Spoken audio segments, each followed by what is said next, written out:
2012च्या ऑलिम्पिकमध्ये कुस्तीत कांस्य पदकाची कमाई करणाऱ्या योगेश्वर दत्तला आता रौप्य पदक मिळणार आहे। रौप्य पदक विजेता रशियन खेळाडू बेसिक खुदोगोज हा डोपिंगमध्ये दोषी आढळलेला आहे आणि त्यामुळे त्याचं रौप्य पदक आता भारताच्या योगेश्वर दत्तला मिळणार आहे।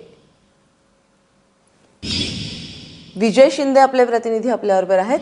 विजय, 2012 साठी ऑलिम्पिकचा जो खेळ झाला होता त्यामध्ये योगेश्वरला कांस्य पदक मिळालं होतं, तर रौप्य पदक मिळणार असं कळतंय, काय अधिक माहिती आहे? प्राजक्ता, नक्कीच ही भारतासाठी खूप मोठी आनंदाची गोष्ट आहे, कारण का युनायटेड वर्ल्ड रेसलिंगने जी माहिती दिलेली आहे त्यानुसार रशियाचा जो 4 वेळचा विश्वविजेता होता बेसिल कुदुकोव, तो डोपिंग टेस्टमध्ये दोषी आढळलेला आहे। कारण का 2012च्या लंडन ऑलिम्पिकमध्ये त्याने उत्तेजक द्रव्य सेवन केल्याचं उघड झालेलं आहे।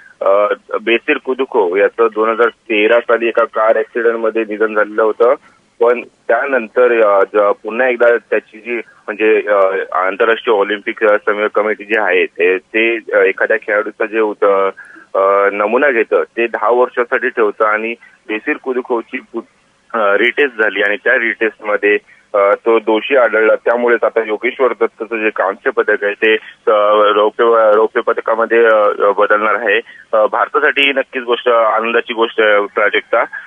दुसरी गोष्ट म्हणजे 2008चा जो विनर होता उझबेकिस्तानचा पैलवान, तोही दोषी आढळलेला आहे, त्याच्यामुळे त्याचंही पदक काढून घेण्यात येईल अशी माहिती मिळतीये। त्यामुळे आता योगेश्वर दत्त हा सुशील कुमार सोबत आपला एक पैलवान आहे जो आता रौप्य पदकाचा मानकरी ठरणार आहे। प्राजक्ता, विजय, धन्यवाद या सगळ्या माहितीबद्दल। हुसेन बोल्ट गरीब असल्यामुळे त्याला बीफ खावं लागलं आणि त्यामुळे तो ऑलिम्पिकमध्ये 9 सुवर्ण पदकं मिळवू शकला, असं विधान भाजपचे खासदार उदित राज यांनी केलंय। त्यामुळे बीफ विरोधात भूमिका घेणाऱ्या भाजप सरकारला उदित राज यांनी घरचा आहेर दिलाय। उदित राज यांनी ट्विटरवरून केलेल्या विधानावरती भाजपने प्रतिक्रिया दिली नसली तरी विश्व हिंदू परिषदेने मात्र आक्षेप घेतलाय। बीफचा आणि ऑलिम्पिक मेडलचा काहीही संबंध नसल्याची प्रतिक्रिया विश्व हिंदू परिषदेच्या प्रवक्त्यांनी दिली।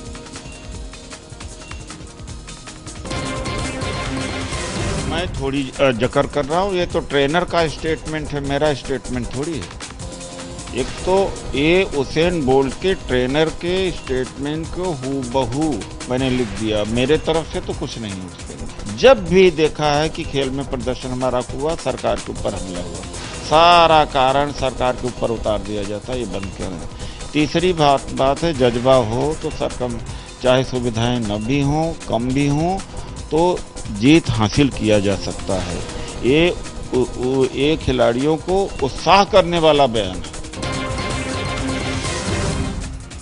राष्ट्रीय क्रीडा दिनानिमित्ताच्या दिवशी देशातील गुणवंत खेळाडूंचा गौरव काल करण्यात आला। राष्ट्रपती भवनामध्ये पार पडलेल्या या पुरस्कार सोहळ्यामध्ये खेलरत्न अर्जुन आणि द्रोणाचार्य पुरस्कार प्रदान करण्यात आले। रिओ ऑलिम्पिकमध्ये रौप्य पदक जिंकणारी बॅडमिंटनपटू पी.व्ही. सिंधू, कुस्तीमध्ये कांस्य पदक मिळवणारी साक्षी मलिक, विशेष कामगिरी करणारी जिमनास्ट दीपा कर्माकर आणि नेमबाज जीतू राय यांना राष्ट्रपतींच्या हस्ते खेलरत्न पुरस्कार देण्यात आला। ऑलिम्पिकमध्ये ट्रिपल चेसच्या अंतिम फेरीमध्ये स्थान मिळवणाऱ्या ललिता बाबरचा अर्जुन पुरस्काराने गौरव करण्यात आला।